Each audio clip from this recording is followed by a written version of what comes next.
Hey Fringe listeners, today's episode is a little different. It's part of a behind-the-scenes series on how People Forward Network approaches podcasting as more than just content. It's a powerful business development engine. In this series, you'll hear unscripted conversations that dive into one of our core beliefs. Podcasting is more than just a show, it's a strategy. We explore why defining your niche is non-negotiable, how a podcast can act as a feeder system for new opportunities, and the different ways it can drive both outbound and inbound growth. This is an honest look at how we think, what we've learned, and how podcasting can drive real impact for a business or brand. Our hope is that it sparks fresh ideas for how you approach podcasting in your own world. Let's jump into today's episode.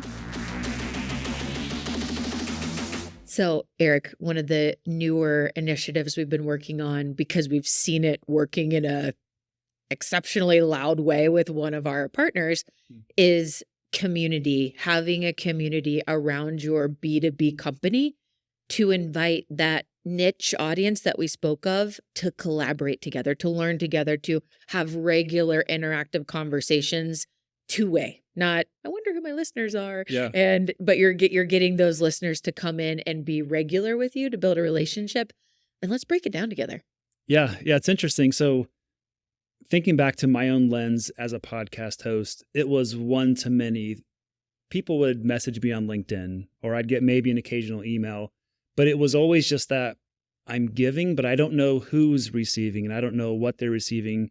Would love to have had that feedback or start to build some relationships. So we have an online community that you had mentioned. And the idea is this idea of kind of join the conversation. So instead of it being a me to many, we can start to bring people, the audience, into one common space.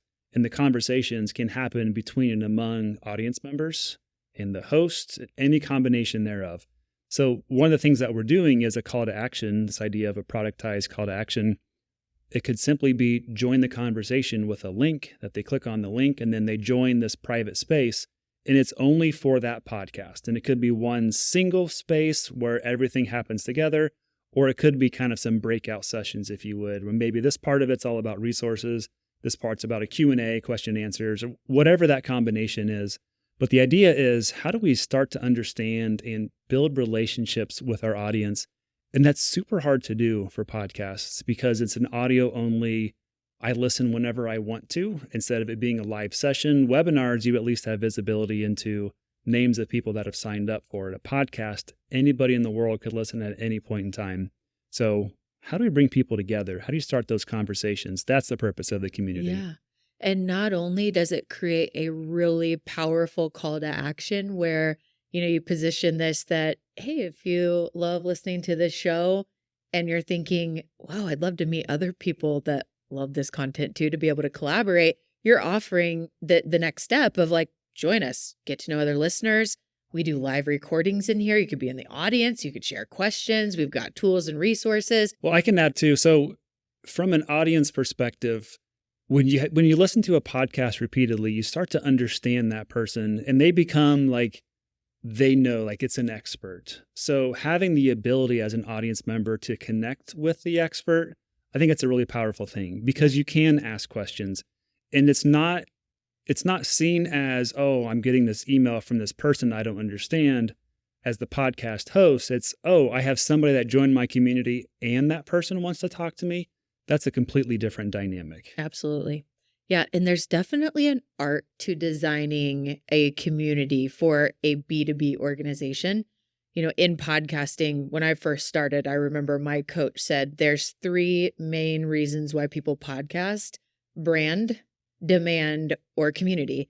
And the brand and demand we've talked about before. We've done that for quite a while, but that community piece, there's so many components to it. It's a lot of work, and we've needed to take more time to figure it out. But here's what we do know so far. You can't do community alone. And here's what I mean by that. One thought leader that has a flourishing podcast, this is about scaling the ability to reach your audience, right? It's not just this one thing that you do. It's this regular ability to engage your audience once they're in this community space.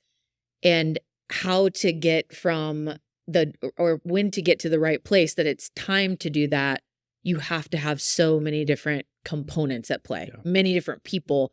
Can't be a thought leader with maybe one or two on the team because you think it's ongoing everyday engagement.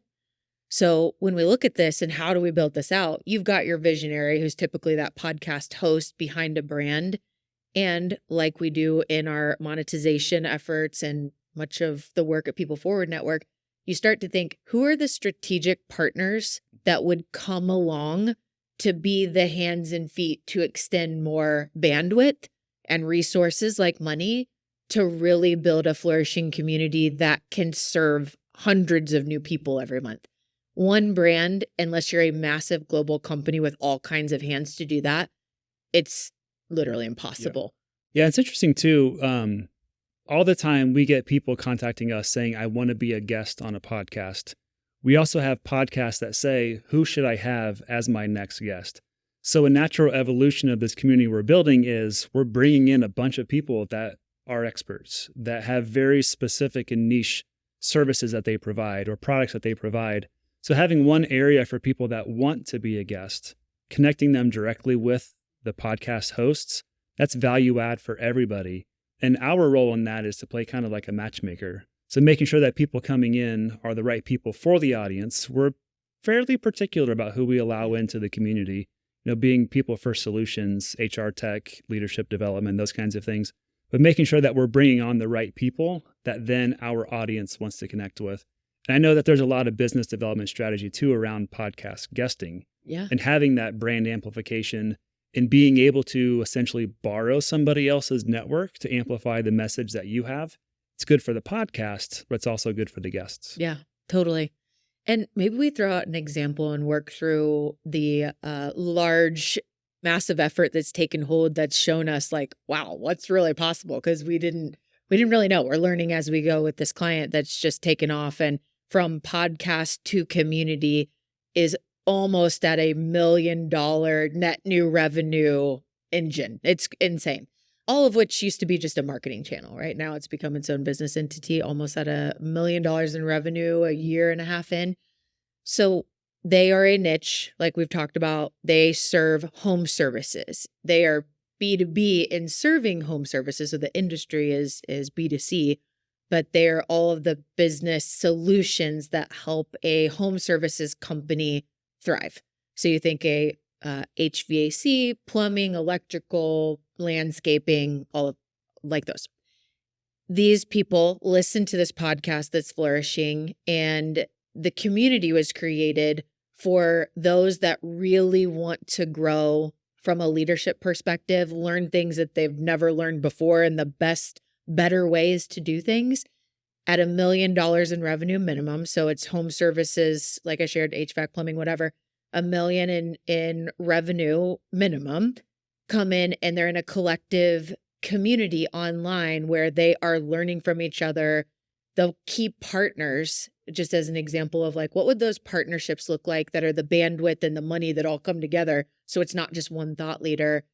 The greatest marketing firm that helps home services. They're the top ranking Google provider to help home services companies rank.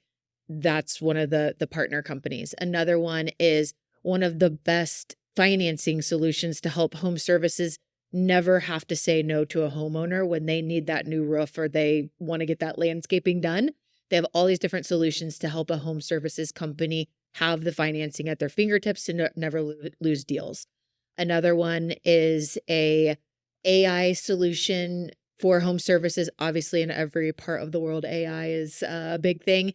Never missing a call. So we know if we've got a leak in our plumbing, right, and it's going into our basement, we are calling until someone answers to get someone out there right now. In that industry, you can't miss calls. So they have a new AI system. I could go on forever, but I think you're getting it. The load is lightened because you have multiple best of breed, the very best in what they do, serving home services, in this together, acting almost as a board of advisors. Each of those companies have team members. So earlier when I said, unless you're a global company that has all this bandwidth, that's how you create that. You've got these key partners and everyone's in it together. And think about how naturally referrals flow back and forth. We're hosting an event together and someone comes on to learn about Google marketing, but it's a client of the marketing company and the AI company wants to know them. And then they just naturally ask for the introduction. And so all of these partners, it's become their number one source, not just from people on the podcast, like joining as members, but the partners are referring each other. It's this natural engine. So we're still learning, but so much to get figured out, with how to have the blueprint. But so it's cool. Did that home services company come to PFN saying, here is what our full plan looks like? No. What was that like? What do we do? How do we do this? And it was like, okay, we know the end goal. We know what we're trying to create. And at the time when it got started, what we're trying to create is a place for this initial thought leader and brand to be an abundant giver, to help home services companies grow, to give back and just give, like, of tools and resources. And that be the way that we meet new people, is through giving. Like, we're just going to give it. And I just want to coach and I want to mentor. And ultimately, my dream is to build a learning and development company for them. But I don't think that'll be for another decade. Well, it's already started. In the time period when I was telling you the revenue, we already have those subscriptions built in the learning and development. But it started with, who's the audience? What do you want to do? What is your dream? And then breaking down and trying some things. And this one's just really working. So we're learning as we go to then be able to apply and share with others and want to try it. That's awesome. Yeah. So come try community. We could try it together.